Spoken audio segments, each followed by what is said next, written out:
Hey everyone, this is an important video for you guys, especially if you keep your RV in storage somewhere not at home, but even if you keep it at home, there's some important information on here. Now, this comes from RVtravel.com. This is a story about a couple that got their RV stolen from a storage lot, a secure storage lot, a 24-hour person on premises storage lot, and they learned a lot of things from it. And I read this article and I thought it was really good information because there's a lot of things that you may not think about. There's some things I didn't think about in there, and there's some really good information that we could all learn from it.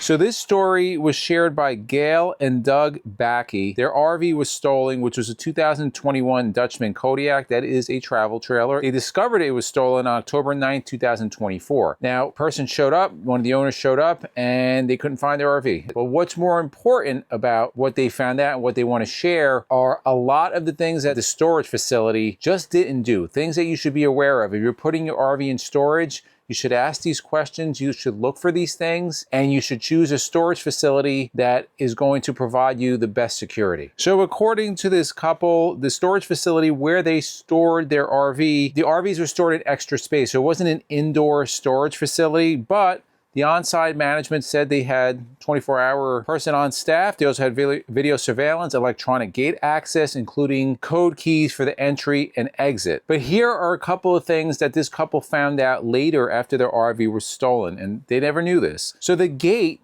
the entry gate, was set up so that if you pull in and you punch your key into the keypad, the person behind you can also just go right in. So that's not really a good thing, because a thief is smart. They're going to scout the area. Who's checking, right? I know if I go to a place and I put the number in and there's somebody behind me, I mean, how many people are really going to check? In this specific storage facility, the gate opened and closed, but there was a lot of time in between from when the first car, if you put your number into the keypad, it would open, and then there was a lot of time before that gate closed again. So anybody could come in behind you. They didn't even have to be on your tail. You might not even see them. They just had to be in an area where they can see that gate open, and then they can make their way in. After this couple's RV was stolen, they went back to that facility, and what they found out was the gate was open. So when the gate is closed, you can come in, but their gate was open. What they also found that the person, that management that's always supposed to be on site, they weren't there. In fact, there was nobody on site for 2 days, which makes sense why that gate would be open. But it gets even better, guys. So in that storage facility, every Monday, the facility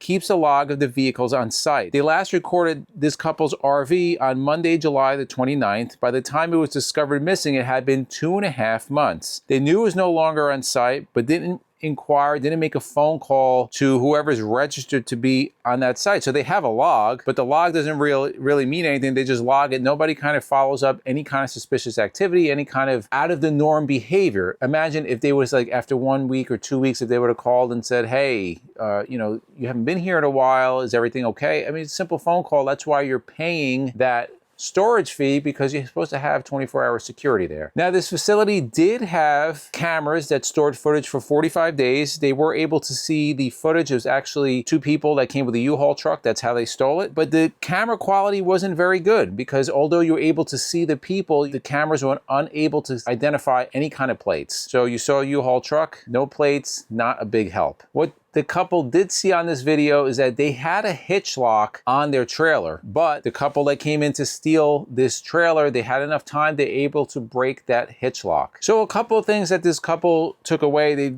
started researching other facilities. So they found another facility where there is somebody, the security is living on site in their RV 24/7. Also, instead of having a keypad, each person that rents a site there to get into the gate, they have an actual control. So you need the control to get in, and you need the control to get out. Also, the time that gate opens and closes is much quicker. You don't have that large delay. So those are quite a few things that unfortunately this couple found out the hard way. I'm going to go now and just kind of give you my opinion on some things that we do to secure our RV that you can do also. Nothing is 100%. I want to reiterate this. Nothing is 100%, but what you want to do is make it more difficult for somebody to steal your RV. Towables, of course, are going to be easier. So what are some things you can do, guys, on a towable? Well, you saw the hitch lock. I don't know what the quality of the hitch lock was, but a hitch lock is one thing that you can do. But again, that was defeated. But how about we do a hitch lock and then you put wheel locks on 2 of the wheels? You know, like when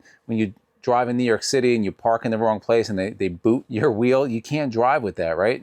2 of those can be a hard time. Another thing you can do, you can disconnect or remove your battery altogether, or batteries, especially on trailers. Most of them have electronic tongue jacks. If that jack is down and you can't get up, that's just another step. Now, can that be defeated? All of these can be defeated, guys, but it's just another step that makes things more difficult, especially those wheel chocks. That can be a real problem that somebody probably will want to deal with, especially if you have multiple ones. That's another good idea. Finally, well, let's talk about some other things. Here's some things that we do on our motorhome. A couple of things: we have our catalytic converter protected multiple different ways. We have a cat strap on there. We have an alarm that's underneath of the motorhome, so even if you're in motion, it picks up motion, it releases this piercing sound. So you have the sound that's really hard to listen to, and of course it brings attention. You have the cat strap, which makes cutting that cat more difficult, not impossible, but more difficult. And then finally, we have a pressurized tube that you have to cut through in order to get the catalytic converter. And if you cut through it, you'll get sprayed with blue ink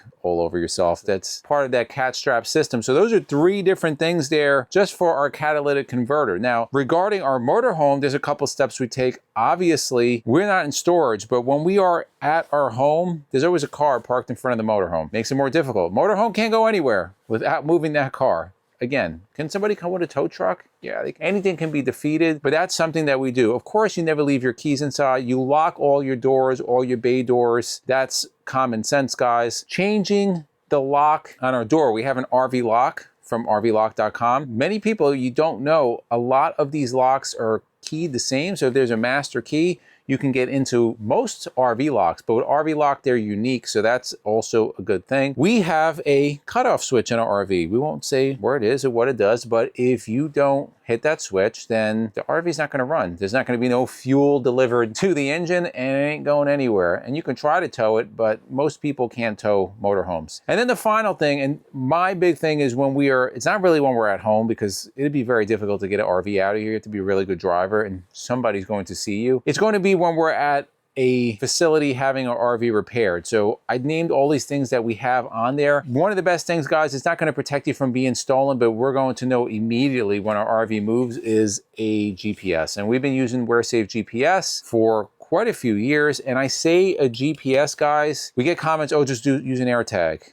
AirTags are great for what they're designed for. AirTags, they weren't designed to tell you when things are stolen. They're designed for when things are lost. And how AirTags work, they work through Bluetooth. They don't have GPS in them. They're Bluetooth, so when they connect to your phone, then you're able to see where you're going. Now, thieves are pretty smart, most of them. And if they're smart, they will take into account for this. There's actually apps that can tell you if there's an AirTag around. I have one on my phone. Or you just shut your phone off, and then the AirTag can't communicate with anything. Now, if you have a GPS that's hidden, this GPS is real time.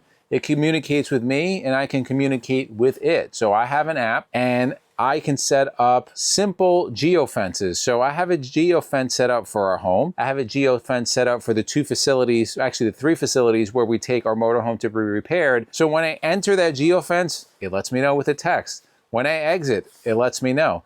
If I go onto the app, I can see where this is all the time. So very simple solution. If this couple would have had a GPS and they had a geofence set up around that RV storage, they would have known, whoa, wait a second. Why is my RV moving right now? Why did it leave the storage facility? And they could have tracked it live as they contacted police. So these things, guys, they're so cheap nowadays. I think this is like $199 and the service is $12 a month. Well worth the peace of mind. I have it hidden on the RV. I would strongly advise, if you have a high value item, GPS it. We want your feedback, guys. What are some of the steps that you take to protect your assets, your boat, your trailer, your motorhome, your car, your home, whatever. We want your feedback. We always learn things. I learned things from this couple regarding RV storage facilities. I don't really have a lot of experience with storage facilities because we don't keep our motorhome at a storage facilities. That's why we do these videos. If you like videos like this, guys, to the left of us, we'll put our RV safety playlist. We'll put our RV newbies playlist. And for myself and MJ, it's a journey of a lifetime. And we'll see you on the road.